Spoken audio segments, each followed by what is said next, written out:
welcome your next comic to the stage. Give it up for Josh Vining.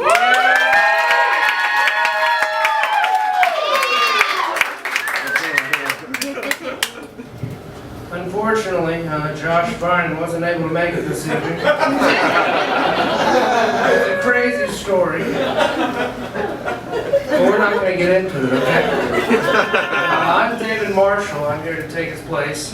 And you know, I know what you're thinking. This is a costume. It's real. Once again, crazy story. We're not getting into it. I have to keep my alibi, because this will be on YouTube later. Well, anyways, with looking at this, you know that I'm about a cardboard box full of props away from Carrot Top already. Even just saying his name and making a joke about him, they still laugh. I still don't understand. Well, anyways, let's just go on and talk about, you know, what's going on in my life. I just inherited a carnival. That's a beautiful thing. Until you wake up and you realize that the carnival employees have no longer been employed for quite some time. But they were still under ownership. Yes, modern day slavery. Isn't it wonderful?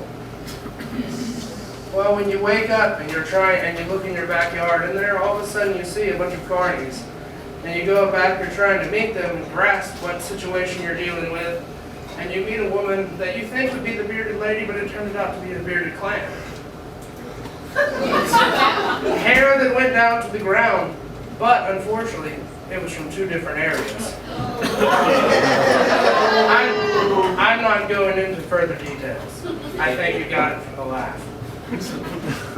Well, anyways, how are you guys doing tonight? Yeah. Congratulations. I'm dealing with some things. Look at that, another prop joke. Wonderful. Let's continue on. I try and be a traveler. You know, I dabble in traveling as well as substance abuse, drinking, energetics. Well, we have a long list. We can either talk all night like it's one of my meetings, or we can just continue on like it's one of my sets. Anyways, I went on a trip here lately. We went up to the North Georgia mountains. We wanted to go to a camping trip. If any of you have used your eyes throughout the show, you've seen this front row of just very strange individuals.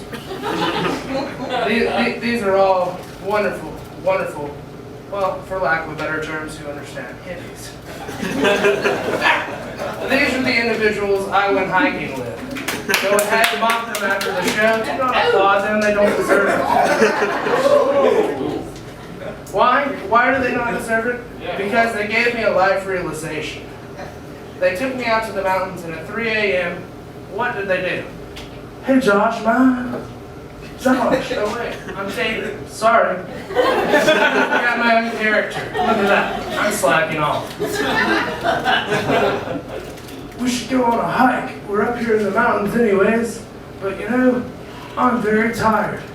None of them talk like this. I'm not sure why I'm doing this. How would you like this hit of LSD? Well, you know, I'm a big guy, so of course I said 2.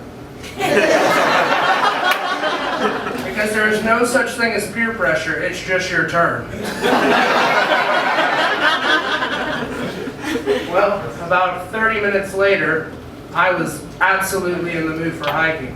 And I began to have what some call acid sweats. Well, I decided to get too hot for my shirt. And as you notice, I'm a voluptuous individual. I know you're all looking like, hey, there's enough of him that we can all have fun after. You can, all of you, talk to me. We're in Midtown. I'm flexible. Well, at that point of taking my shirt off, I realized why I do not take my shirt off on most occasions. The paleness. It's not even the size that has me conscious, it's literally the color and the tone. Well, the paleness was so bright and so powerful that at 3 a.m. while we were walking, in a very induced phase, Birds began to chirp, and squirrels began to go around because they thought the morning sun had risen. I can attest to that. Yes, you can. Well, I'm going to begin my close up very quick. And guess what? It's going to be another substance abuse joke. I'm a bit of a drinker. Well, I have gotten better though. I was on about a handle of 94 proof rum a day. Cracking, of course, because I look like a pirate, right? No, not at all. This isn't a pirate. Well, there I was drinking my rum, and then one day I realized, I might be having a problem. So I began to go to AA meetings, and I started to cut back, and then about 2 weeks later, I was to half a handle. I'm still at half a handle. But the fun part of that is knowing that, you can always use material saying, I'm not saying I have a problem, but I'm not saying I'm doing well. And then also running camps at events and burns and different gatherings of people, and providing an open bar for them. But because of my experience in AA, on top of the cooler is always the Bible. If you want your drink, you have to work for it. Thank you very much. I am David.